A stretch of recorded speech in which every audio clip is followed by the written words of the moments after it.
Live from New Delhi, you're watching DD India, India's voice to the world. I'm Preeti Kaur. Coming up in the next 1 hour, India set to launch first space-based observatory mission Aditya L1 to study the sun from Sriharikota this morning.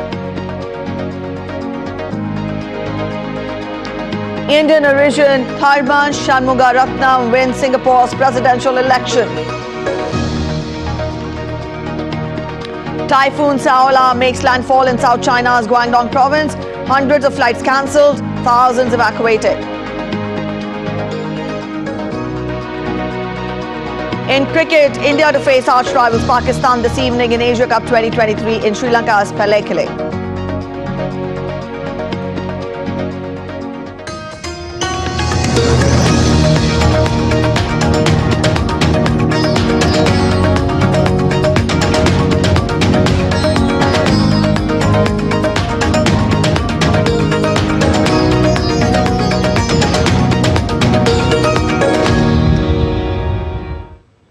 And we all know that India is all set for the big show today.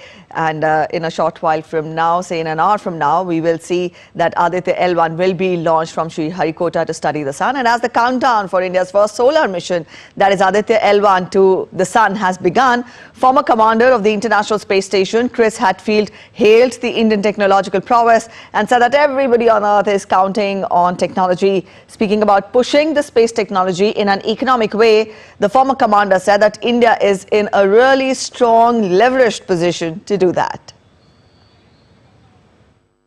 Aditya L1 is all set to take off from Satish Dhawan Space Center spaceport from Sriharikota. The countdown has begun, which will blast the mission to reach in L1 late-range halo orbit of the sun in over 4 months. These are the scientists at the Indian Institute of Astrophysics who are looking forward to the launch, as the largest payload in the mission VLC is designed by them. This payload, besides other 6 payloads, will study the plasma, magnetic field and coronal emissions, which are referred as sun flares. Once it reaches the L1, there is Lagrange 1 point in the space. So after some stipulated days of the time when all the other payloads, contaminations and other things settle down, then this door will be opened. This door, entrance aperture door, will be opened. This will be deployed this way, and then our heaters will be turned on inside. So our decontamination heater will heat all these elements inside, and whatever it has accumulated during the journey, that will be blown off. And after the launch, it reaches the orbit. Within 20 minutes, it goes to the orbit. From there, this cruise phase will start. So the cruise phase will be around 108 days to 109 days to reach that L1 intended orbit. Once if it is reached there, and we will be starting this calibration procedures. There is a set of procedure to open the multi-operational door to take the first image of the sun. We'll operate the electronics step by step. So since it has 4 detectors, so we'll operate the detectors one by one, check the basic health of the detector, are they functioning, they are recording the data, and data is coming seamlessly through the ground. So one by one this is done. So we have linear scan mechanism retardar also inside. The air motion also will be checked step by step. That's why the professor also told, or it is told, at the end of February, when everything we see everything is working properly, we'll getting the images of the sun, solar corona, in the end of the February. While the principal investigator of the VLC project, Dr. Jagdev Singh, says the study of the sun is important to throw light on mystery of solar activities inside the sun surface. The IIA will start receiving data and pictures of the corona activities and solar flares relayed by the camera on board the VLC. These are the astrophysicists who are working on this payload, and this payload will definitely throw light on the mysteries that is there within the sun and the activities within the sun, and perhaps this will be a milestone in India's quest for reaching closer to sun. Over 1400 pictures a day can be received, which means a huge tranche of data can be gathered with this payload. Once the raw data comes to this center, the VLC part of the data alone will be coming to IIA, to the payload operation center. And here our astronomers will be applying the algorithms we have been developing to analyze, to kind of make the data fit for scientific analysis. The major science objectives of Aditya L1 are to study coronal heating and solar wind acceleration, solar atmosphere and solar wind distribution and temperature anisotropy. The project also includes solar mass ejections. The change in electromagnetic field due to the sun's activity may lead to damage to satellites in space and also cause power outages in electrical and communication network on Earth. Aditya L1 will unravel the mystery behind all these events. ISRO is the third agency after NASA and ESA undertaking similar missions. Asha Khanam for DD India, Bangalore.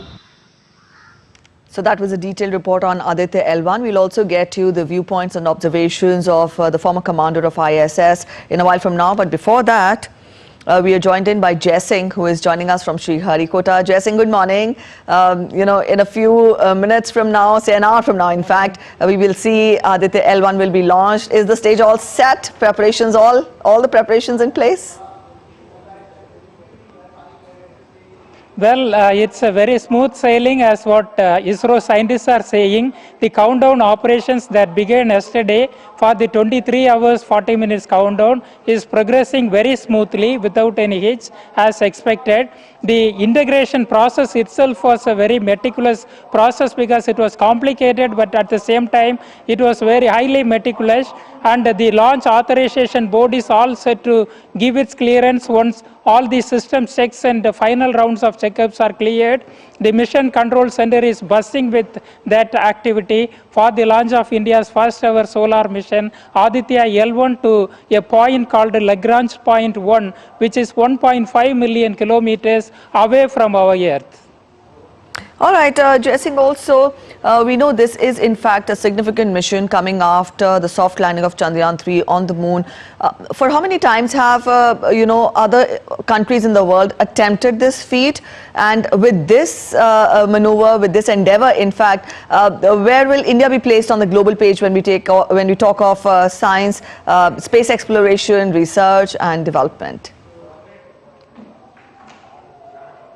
Well, science missions to the moon are very few, but to the sun there are many. NASA is doing this right from the early 1960s, and even recently it had a very phenomenal feat achieved using its Parker Solar mission probe, which went into the solar corona region, which is a very significant event. And then European Space Agency has on its part has launched several solar observatories. Many of them, the NASA observatories and the ESA spacecrafts, they are all, many of them still functioning. And Germany on its own has also done some studies using solar observatories, and then also the UK. So India will be joining this elite club once our solar mission Aditya L1 reaches L1 Lagrangian point number 1 after a sojourn that will cover about 4 months. It will be a journey of 4 months to reach that point, which is 1% of the distance from the Earth to the Sun. All right, Jai Singh, thank you for joining in with those inputs. That was our correspondent, Jai Singh, telling us more details about the launch of Aditya L1 that will take place today morning. We'll keep you updated. Also, former commander of the Indian Space Station, Chris Hadfield, hailed the Indian technological prowess and said that everybody on Earth is counting on technology. It's not so much a space race as it is a new space opportunity for everybody. And now the race is really who can push the technology in an economic way to turn it into profitable space businesses for each of the companies and each of the countries involved. And India is in a really strong, leveraged position to do that. And I think Prime Minister Modi has seen that for several years. You know, he is very much directly involved with the Indian Space and Research Organization, with ISRO. So yeah, it's a really smart move, I think, on India's leadership's part right now to be pushing it, to be developing it, but also being in the process of privatizing it so that the businesses and therefore the Indian people can benefit. All right, that was about India's Space Odyssey. Let's now turn focus to other updates from Asia. Former Singapore Deputy Prime Minister of Indian origin, Tharman Shanmugaratnam, has been elected as the President of Singapore in its first contested vote for the largely ceremonial position in more than a decade. The election department declared the 66-year-old economist as the winner against two rival candidates after securing 70.4% of the ballots cast. The newly elected president takes over from Singapore's first female president, Halima Yaakob. On to the Korean peninsula now. South Korea's military claims that North Korea has fired several cruise missiles towards the Yellow Sea on Saturday. The details of the launch were being analyzed by South Korean and US intelligence authorities. It was the latest in a series of missile tests and military exercises conducted by the North in recent weeks. Seoul announced sanctions on Friday on 5 North Korean individuals and one company in response to Pyongyang's launch of what it said was a space rocket last month.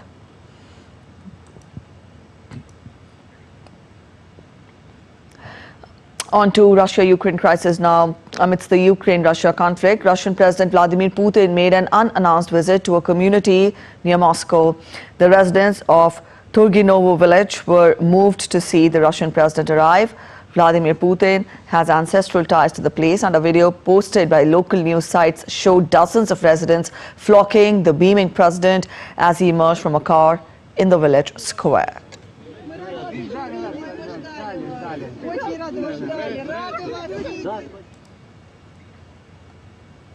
The Russian Justice Ministry on Friday declared a Nobel Prize-winning Russian newspaper editor Dmitry Muratov to be a foreign agent. The designation is part of an array of legislation the Kremlin uses to silence the critics. The ministry accused Muratov of creating and disturbing content and distributing content from other foreign agents.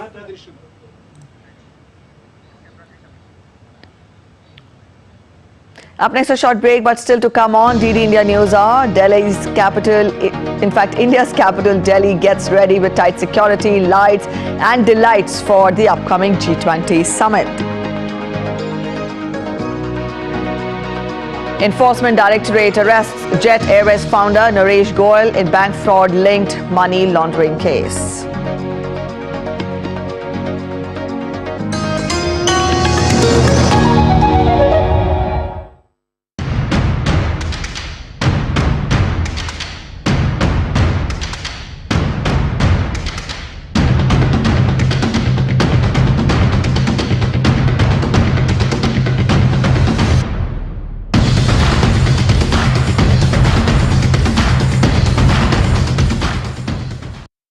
Namaste India. Namaste land. Marhaban ila al-Hind. Zari India. Salam India. Namaste India. Namaskar Bharata.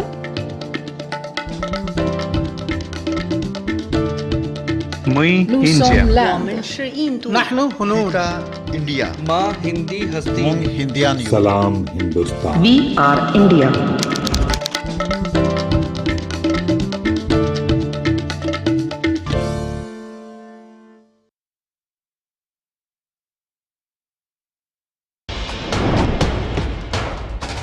Wherever news breaks, whatever it takes. Connecting corners, cutting across continents. Stories that matter from across the globe. Accurate, authentic journalism that serves you right. From politics to glamour, from sports to world affairs, with a fusion of aesthetics and substance. Introducing news in a new avatar. Experience the world through a new lens. Stay tuned to DD India for an exciting journey beyond borders.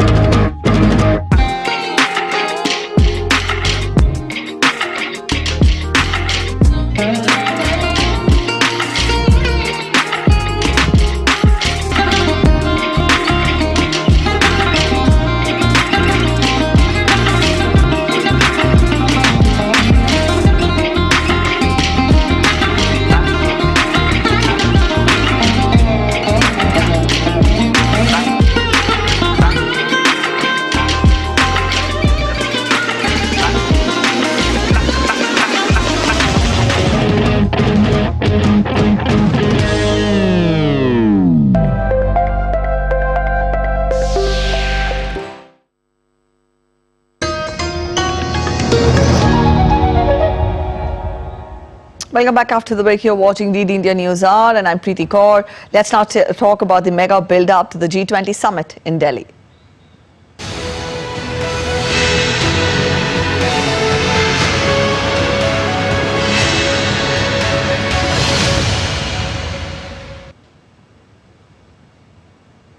Ahead of the arrival of world leaders for the all-important G20 summit, a security blanket has been thrown over the national capital, New Delhi. The city's police, with support from the national and international security agencies, has put in place measures to ensure smooth and safe summit. Also, Akshay Dongre reports that the national capital has rarely seen a security operation of this scale. Take a look. As the summit approaches, security tightens. India's capital is becoming a fortress. From the airport to hotels to the main summit venue, secure corridors have been planned for official delegations. Delhi police are facing one of their most challenging security operations, protecting the leaders of the nations arriving for the G20 summit. Over 10,000 security personnel are working round the clock to ensure safety of leaders and venues. All the key locations where officials and guests for the summit will be monitored by CCTV. Helicopters and drones will oversee sensitive areas of the capital. Delhi police has planned a very, very huge security arrangements for this event. The security arrangements cover various dimensions, whether it be security of airports, security of venue of different events, the places of stay, carcade management. There are a number of security measures which have been put in place. Regular rehearsals are being carried out by the Delhi police to ensure that there are no lapses in the security arrangements. Police chiefs are in constant touch with national and international security agencies. Every threat is covered, even from biological and chemical weapons to missiles. During the summit, police will monitor every major event in Delhi. Air ambulances will stand by at a nearby convention center. Senior police officers will oversee security at all the hotels where the national leaders of the G20 nations will stay. On the 8th, 9th and 10th of September, helicopters will monitor the venue for the G20. Delhi police keeping a close watch on neighbouring states as well. Several hotels in Delhi and beyond can land helicopters if required. All contingencies have been catered for, all arrangements, whether it's a traffic, whether it's a security, whether it's a law and order, they have been put in place to ensure that it's the best program ever hosted in India. Security for the G20 is aimed at causing the least inconvenience to the common people of Delhi. But most of the businesses and shops in the center will be shut from the 8th to the 10th. But the police aren't just monitoring the streets, they are online too, watching social media for signs of protest, threats or terrorism.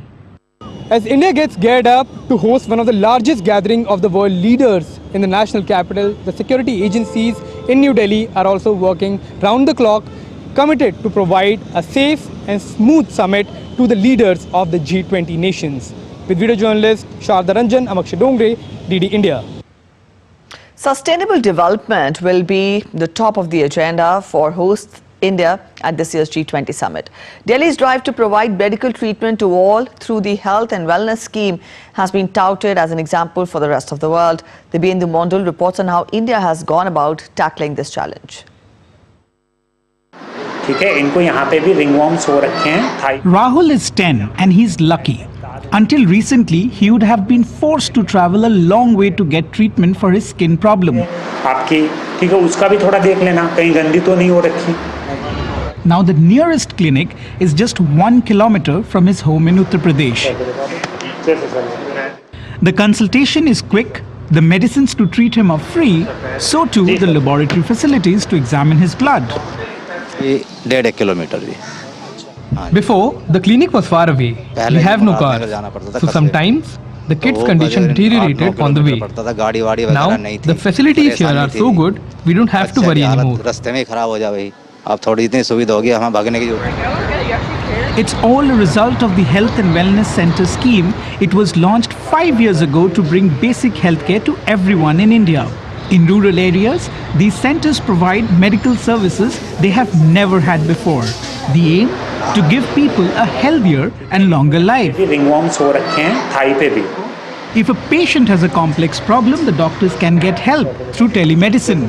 Patients are connected via video with senior doctors at district hospitals. किसी को नहीं है, ठीक है, एक portal बना हुआ है ई-संजीवनी. We connect the patient to the doctor using the video call. Then the doctor sends his prescription to us and we give the medicines to the patient. वो medicines हम patient को provide करवा देते हैं. जितनी भी medicines है, test है. We have 58 medicines, 14 tests and 12 health facilities here, and all this is free. वो सारी free है sir.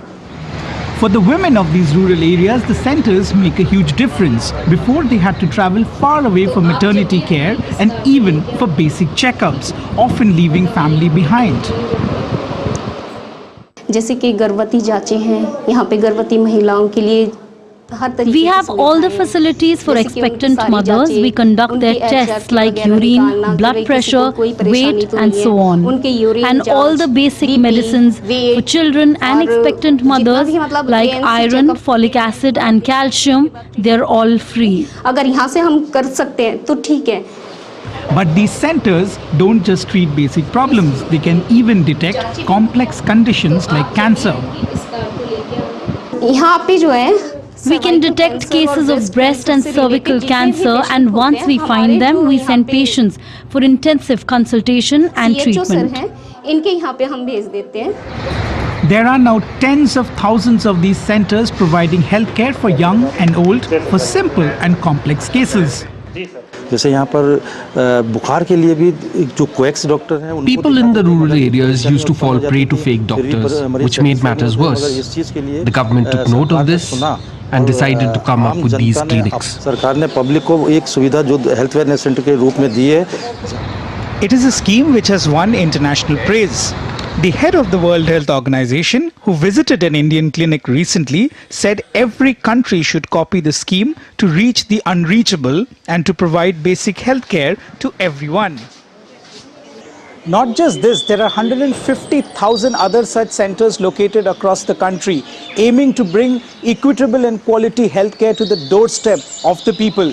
The Sustainable Development Goal of providing quality and equitable healthcare to the last person in the country is being met through such health and wellness centers spread across the country. With camera person Rajesh Sharma, this is Dibyendu Mondal for DD India. And one of the key issues on the table at this year's G20 summit will be what member countries are doing to empower women in the workplace. And when it comes to female empowerment, Japan is one of the worst performers in the world, particularly in science and technology. With an aging and shrinking population, the country is trying desperately to reverse this trend. Chris Gilbert continues our G20 coverage with this report from Tokyo. Take a look.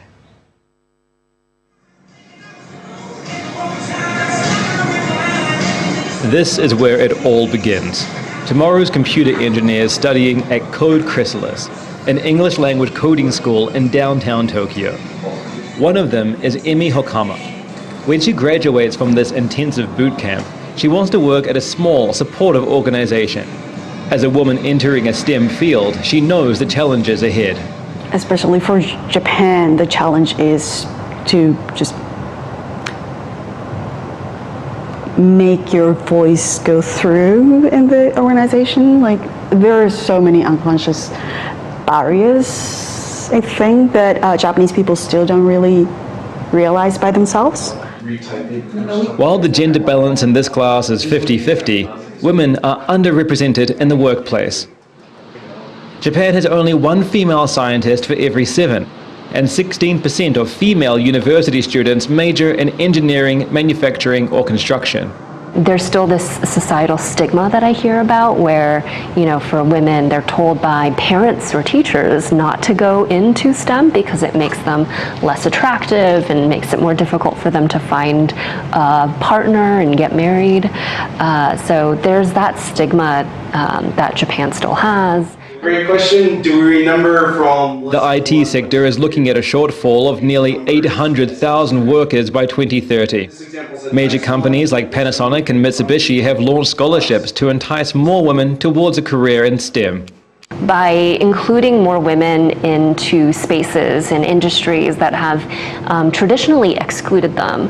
I think we can get more brains in the room, different ways of thinking about solving challenges, new business ideas, new business opportunities. And I think ultimately it's going to lead to better products from Japan.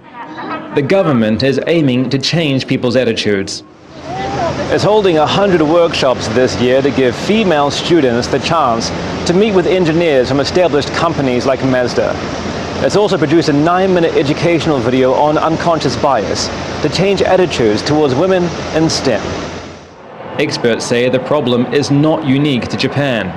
While specific factors and challenges may be different from country to country, the overall problem of underrepresentation and unequal opportunities for women in STEM fields is widespread and can be observed in various parts of the world.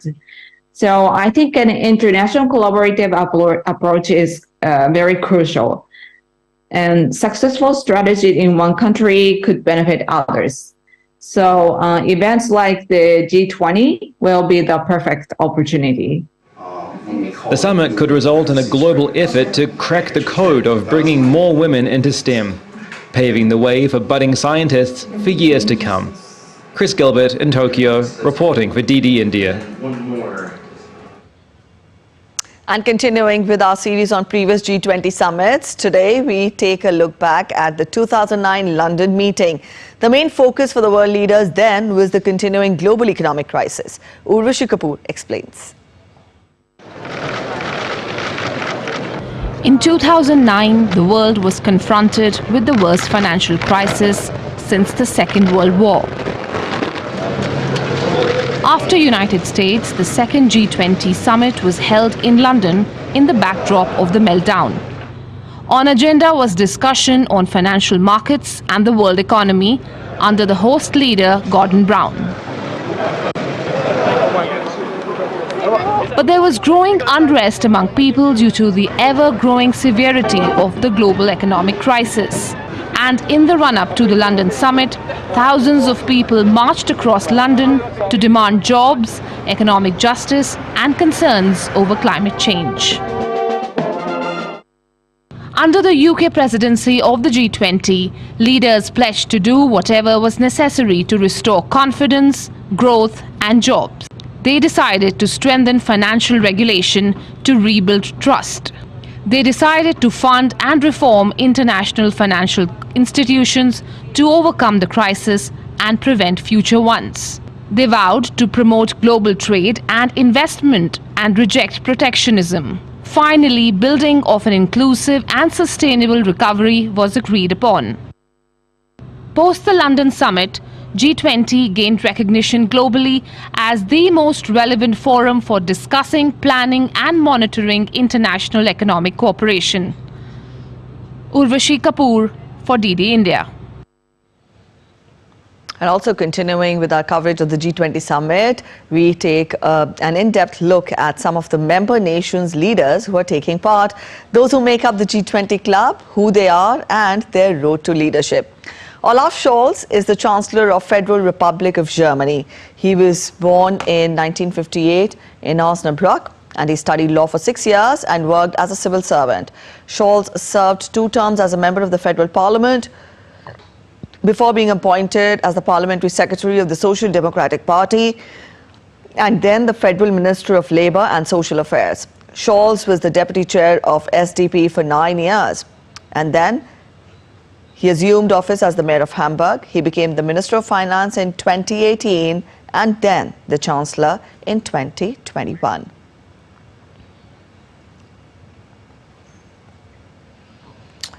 Let's change track to other news now. Jet Airways founder Naresh Goyal was arrested by the Enforcement Directorate on Friday for allegedly defrauding a bank of $65.06 million. Local media reports say that Goyal was taken into custody under the Prevention of Money Laundering Act following a long session of questioning at the Enforcement Directorate office in Mumbai. The investigation derives from a CBI case filed at Canara Bank's complaint, which named Goyal's wife, Anita, and others as defendants. The complaint accused the diversion and siphoning of funds from airline operation loans.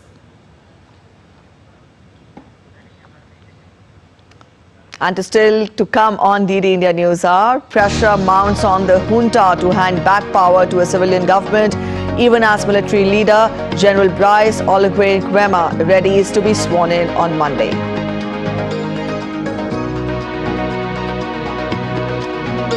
Niger's new military rulers came down heavily on France for further blatant interference after President Emmanuel Macron rejected the acquisitions and reiterated the support for ousted leader Mohamed Bazoum.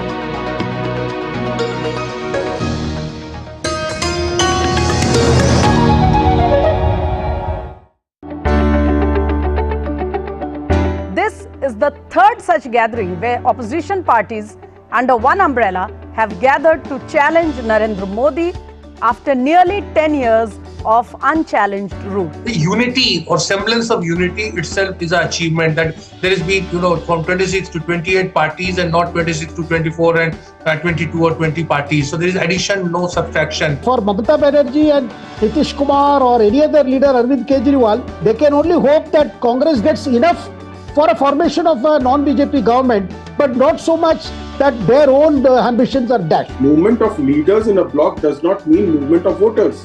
So let us be very clear, because our voters...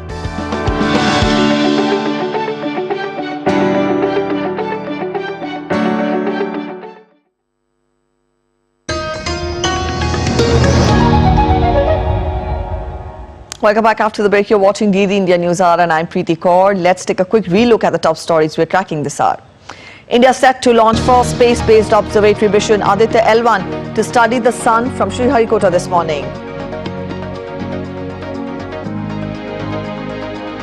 Indian origin Tharman Shanmugaratnam wins Singapore's presidential election. Typhoon Saola makes landfall in South China's Guangdong province. Hundreds of flights cancelled, thousands evacuated. In cricket, India to face arch rivals Pakistan this evening in Asia Cup 2023 in Sri Lanka's Pelekele.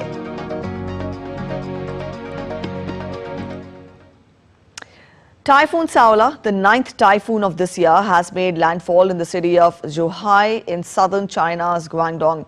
With a maximum wind speed of 42 to 46 meters per second near its eye, it is expected to wane as it moves west by south along the coastline of Guangdong. Saola has now downgraded to a severe typhoon after its toughest blows to the south of Hong Kong. Saola is expected to bring strong gales and heavy rains to Guangdong's southern and coastal areas from Saturday to Sunday.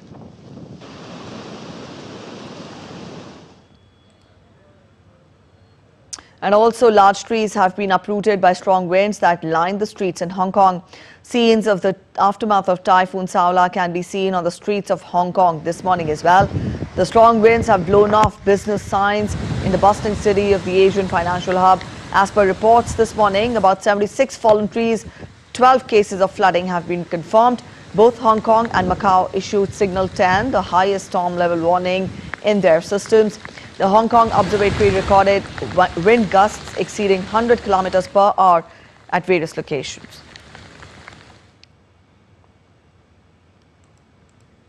In India, the flood situation in the northeastern state of the country, Assam, remains grim. Over 3.2 lakh people are affected in around 18 districts of the state. Over 800 villages in 45 revenue circles have marooned under floodwaters, and over 23,000 hectares of crop area and over 1.9 lakh animals have been affected. 7 relief camps with over 2,000 inmates and 89 relief distribution centers were opened yesterday to serve the flood-affected people.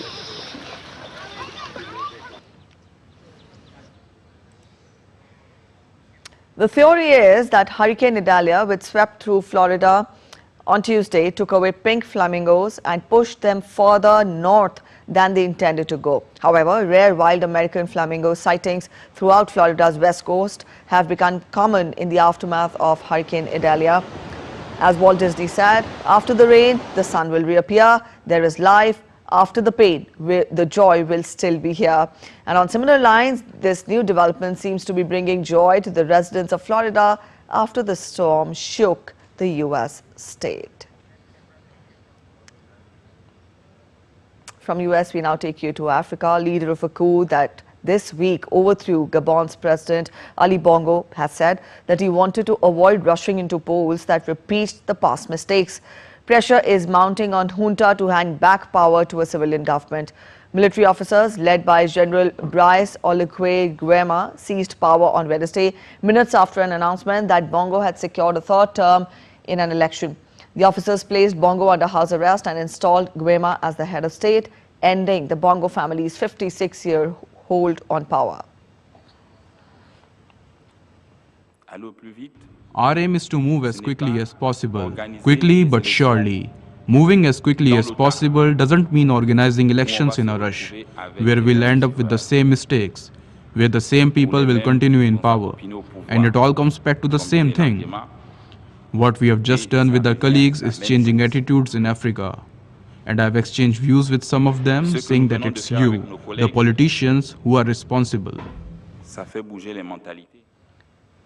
Niger's new military rulers on Friday have accused France of further blatant interference after President Emmanuel Macron reiterated the support for the West African nation's ousted leader, Mohamed Bazoum. French President Emmanuel Macron said on Friday that he spoke on a daily basis with Niger's ousted President Mohamed Bazoum, who has been removed from power in a coup.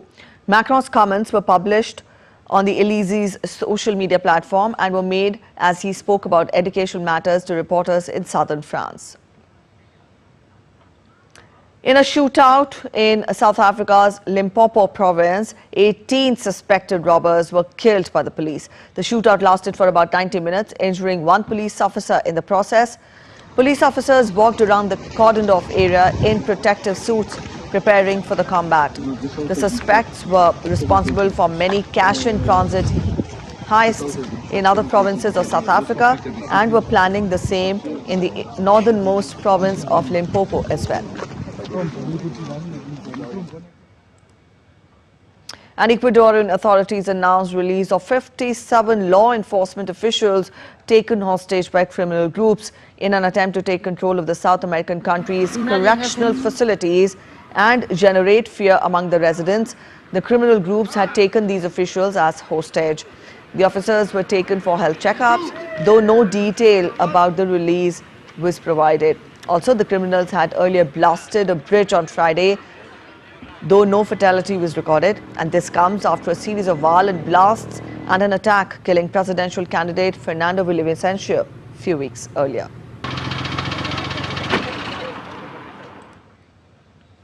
Haitians sought shelter around the main square of the capital on Friday to escape from gang wars as clashes deepened, burning houses down and forcing locals to flee to safer places.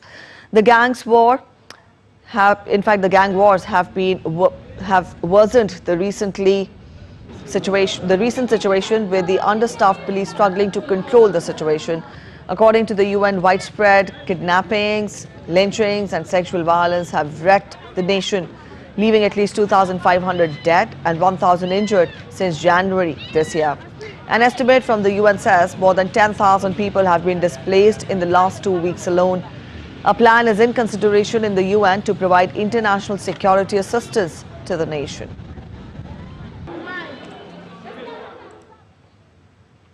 Republican presidential candidate Nikki Haley has called the U.S. Senate the most privileged nursing home in the country while addressing Senate Minority Leader Mitch McConnell's health issues.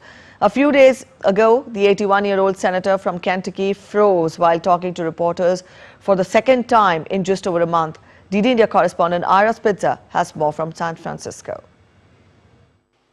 The former U.S. ambassador to the United Nations called for fellow Republican Mitch McConnell to step down, saying you have to know when it is time to leave. McConnell suffered a concussion after a fall in March. In a statement released by McConnell's office, the congressional physician said that occasional lightheadedness is not uncommon in concussion recovery and also cited dehydration as a possible cause. While McConnell has sought to downplay concerns, the episodes, both of which were captured on video, have prompted widespread speculation. McConnell's health issues, as well as those of 90-year-old Democratic Senator Dianne Feinstein, have focused attention on the advanced ages of many U.S. political leaders The average age in the Senate is currently 65.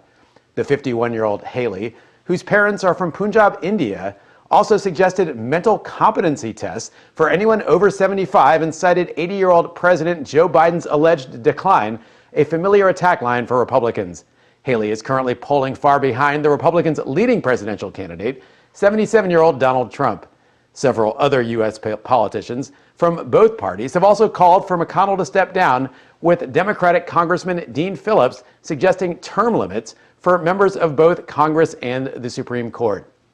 Now, if McConnell were to step down, and he's made no indication that he plans to do so, Kentucky Republicans would then suggest 3 possible replacements, with the state's Democratic governor choosing one, possibly followed by a special election depending on the timing. McConnell would also vacate his position as the Senate's highest-ranking Republican. Ira Spitzer reporting in San Francisco for DD India. From US, we now get you updates from Sri Lanka in a bid to promote cultural tourism and strengthen ties among 3 South Asian nations, that is India, Nepal and Sri Lanka. A motorcycle expedition is planned along the places of cultural heritage in the subcontinent. Armed forces of all the 3 nations and youth will participate in this expedition. The journey, set to kick off in December this year, will commence in Lumbini, the birthplace of Buddha in Nepal, and it will traverse through significant Buddhist pilgrimage sites in India. The exciting route will take the expedition through iconic destinations such as Kusinara, Bodh Gaya, Shavastri, Sarnath and Sankasa, all of which hold deep historical and religious significance.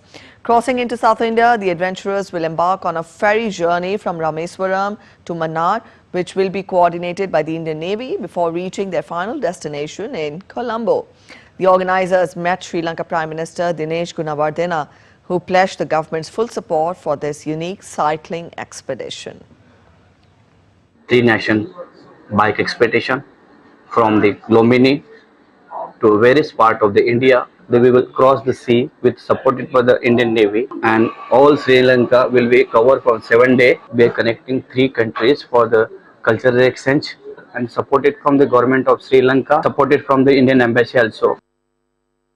Delegation from the National Defence College in New Delhi visited the Royal Saudi Armed Forces headquarters in Riyadh.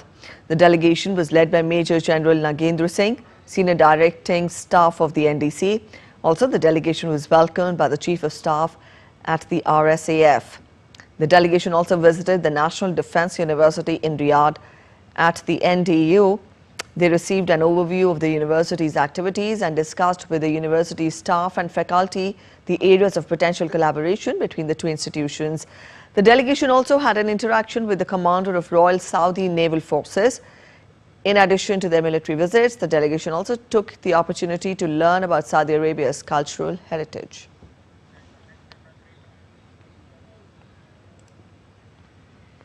India has announced a significant boost in financial support for ongoing grant projects in Sri Lanka. Under the India-Sri Lanka High Impact Community Development Project framework, the allocation for 9 ongoing projects has been raised by up to 50%, reaching a total commitment of nearly 300 crore Lankan rupees. Now, these projects encompass diverse sectors like education, health and agriculture.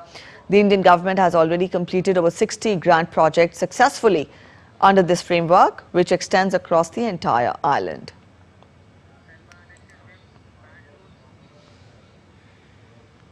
All right, up next we take a look at other stories making it to the headlines around the world. A team of 18 members have been on an expedition, Borgio e Cuba, for a period of 2 months to look for clues to protect Cuban coral reefs from prevailing threats. The study concentrates on Cuba's reef, fish and sea life. Scientists felt disappointed to find fewer species of sharks and fish, yet hopeful about the resilient nature of Cuban reefs that can withstand difficult climatic conditions. Another positive finding of the expedition was the intact status of Cuba's mangrove forests, better than their Floridan and Caribbean counterparts.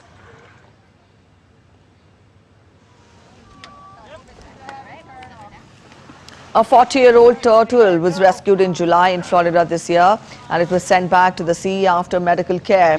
The turtle, named Tina, belongs to the endangered loggerhead species and weighs around 900 pounds. She was caught in trap line around her neck and rescued while struggling to get free.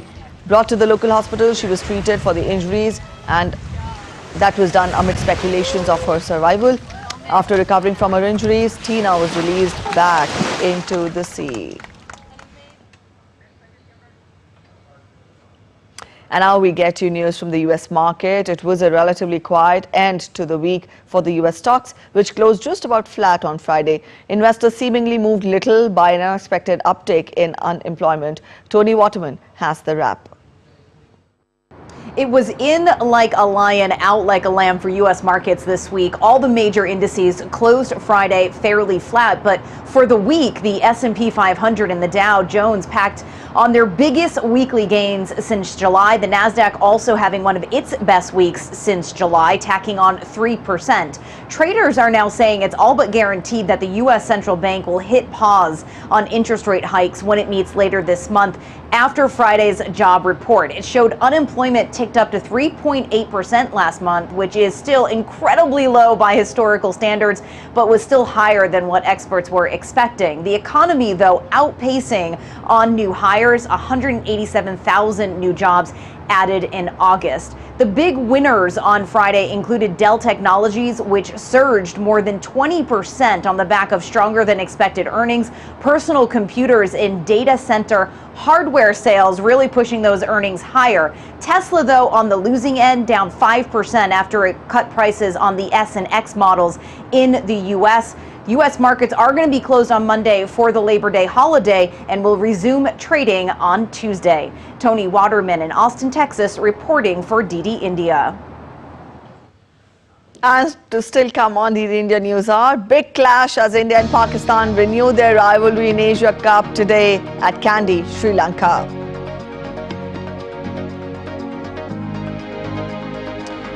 A two-time former finalist at Flushing Meadows, Caroline Wozniacki's fairy tale return to the Grand Slam tennis continued as she beat Jennifer Brady, reaching the last 16 of the US Open.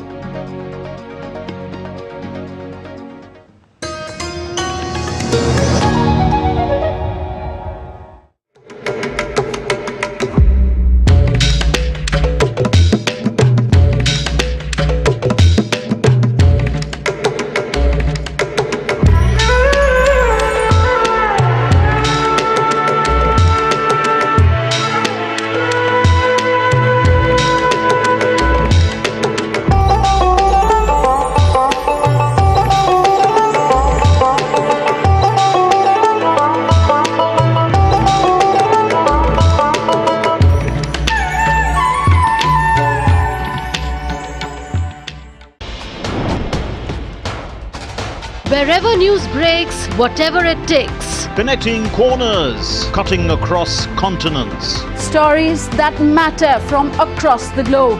Accurate, authentic journalism that serves you right. From politics to glamour, from sports to world affairs, with a fusion of aesthetics and substance. Introducing news in a new avatar. Experience the world through a new lens. Stay tuned to DD India for an exciting journey beyond borders.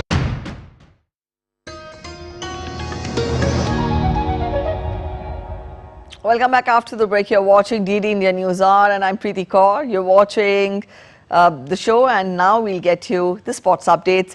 India versus Pakistan can be billed as the El Clasico of cricket. The two cricketing giants meeting on cricketing field is just not about cricket, but it is high on emotion. Stats do not matter in the Super Saturday clash, but what matters is the team that keeps its head cool, in fact, to come out the winner, and that's so in such a high voltage contest. The two teams will clash not just once or twice, but the fans can look forward to 3 clashes between the two sides in the 2023 edition of Asia Cup. India and Pakistan will renew their rivalry on Saturday when both the teams take on each other in a high-voltage clash in the third match of the Asia Cup in Kandy in Sri Lanka. India have played a lot of cricket heading into the Asia Cup. Rohit Sharma will lead the 18-member squad with Sanju Samson being named as the travelling reserve. Rohit Sharma and Virat Kohli's return bolstered the batting lineup. Both had a good rest while India played the T20 series against West Indies and Ireland. Jasprit Bumrah is also fit and back to lead the bowling attack. Prasidh Krishna is also back in the side after a long injury layoff. Mohammad Shami and Mohammad Siraj provide a lot of variety to the bowling attack. Kuldeep Yadav, the specialist spinner. Having chosen a full-strength squad, the Indian side is confident with the top order having shown consistent performances in the recent times. India will have the problem of choosing their best 11 given the condition they will be playing in. The battle will be between the Indian batters against the Pakistan pacers. India last played the T20 series against Ireland, which they won 2-0. Pakistan, on the other hand, started their Asia Cup by dismantling Nepal in the first match by mammoth 238 runs. Babar Azam is in supreme touch as he hit his 19th ODI turn. Pakistan recently played an ODI series against Afghanistan in which they clean swept them 3-0. Pakistan bowling is their strongest area and they can cause a lot of problems to India's batting-heavy lineup. Looking at the head-to-head record of India and Pakistan in the ODI Asia Cup, both the teams have clashed 13 times with India having the upper hand with 7 wins while Pakistan prevailed in 5 matches with 1 match ending in no result. In the last 5 matches between both the teams at the ODI Asia Cup, India took supremacy with 4 wins while they lost the only battle in 2014 by 1 wicket. India beat Pakistan by 9 wickets when both the sides met last time in the ODI Asia Cup. The two sides last played an ODI 4 years ago when they faced each other at the ICC World Cup in 2019 where India defeated Pakistan by 89 runs. Pakistan and India have given a lot of thrillers and another battle is ready to unfold. Both the teams are placed in Group A along with Nepal. In Group B, Sri Lanka, Bangladesh and Afghanistan are placed. The top 2 teams in each group move on to the Super Fours where they will play each other. If India and Pakistan end as the table toppers, they will clash again on the 10th September at the R. Premadasa Stadium in Colombo. Narayan Singh for DD India. And the fans are also in fact excited ahead of this El Clasico clash between India and Pakistan. Let's listen in. Hi, we are all excited to watch the encounter between India and Pakistan. I think just a few hours away and I hope the rain gods will hold up. I'm sure they're also going to wait with bated breath to watch this fantastic clash of the Titans. And yeah, we're going to have a lovely game today. And I just can't wait for 17th of September when India is going to lift the Asia Cup. Cheers, Chak the India. Chak the India. And to talk more about it, we are joined in by Dr. Ahmed Moin Farooqi, who will be getting us more on how is the atmosphere and sentiment there ahead of this big clash. Good morning, Ahmed. When we talk of, when in fact we earlier talked in the morning, there were doubts about the weather and the meteorologist there had in Kandy had given a red alert. Let us know how is the morning progressing there. I hope the rain does not play a spoil sport for this big event. Morning, Preeti. Yes, there was a light drizzle in the morning, but now the skies have cleared up pretty much. The sun is out as well. So we're just hoping that there would be some amount of stability in the weather as of now. And we hope that it holds for the entire day. And to see that these two Asian giants clash together and give something for the fans to cheer about. And of course, we expect that India wins and maintains its record as it already has the upper hand against Pakistan in the Asia Cup ODIs. And of course, we also hope to see these two clash in the coming matches as well, especially on 10th of September when they meet again at R. Premadasa Stadium for the Super Fours. And of course, the final, nevertheless, it's a delight for all the fans to watch both these teams clash at any international competition. And that's what people are looking forward for today as well. Now this, you're talking of the match on 10th, but Emma, this would be for the first time after 4 years that the teams would be facing each other today. And that I think would be enough for the fans to be, very eager to watch the match. Let us know how are both the teams poised. You tell us that India is having an upper hand.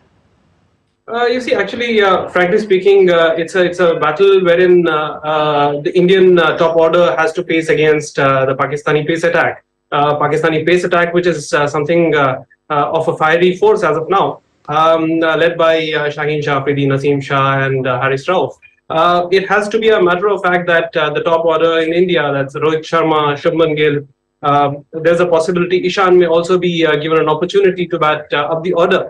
In fact, we've seen in the past, Ishan has been doing well, especially in the opening slot. Now that Rohit has come back, there's a possibility he may be given an opportunity of coming out at number 3. If that happens, Virat may come at number 4, who can give some amount of stability to the middle order, which is already a little weakened because of the injury that has been there for KL Rahul.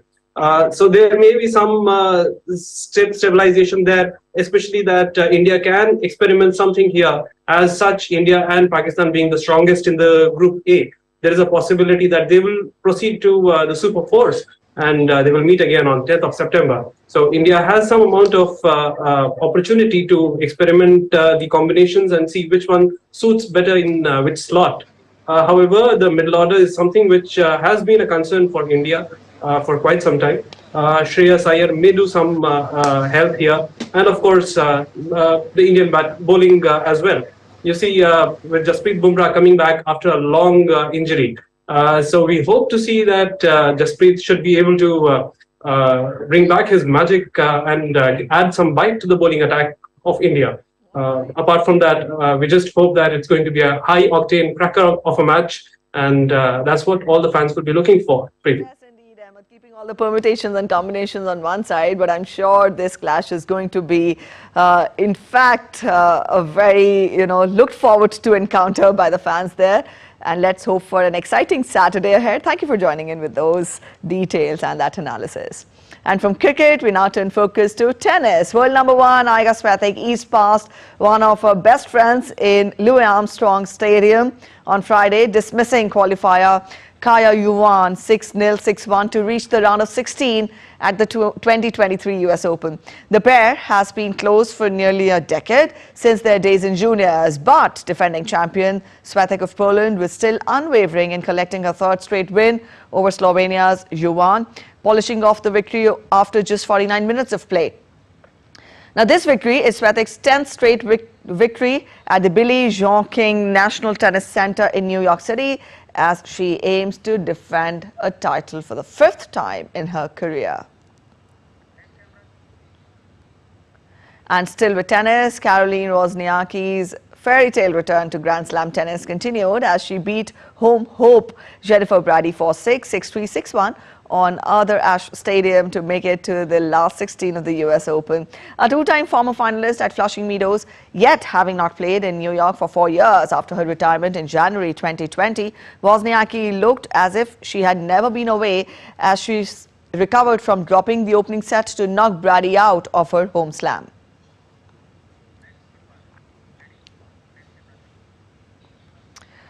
All right, that's it in this edition of DD India News Hour. But let us know your thoughts on the news of the day. You can connect with us on Facebook, X, which is formerly known as Twitter, and also Instagram.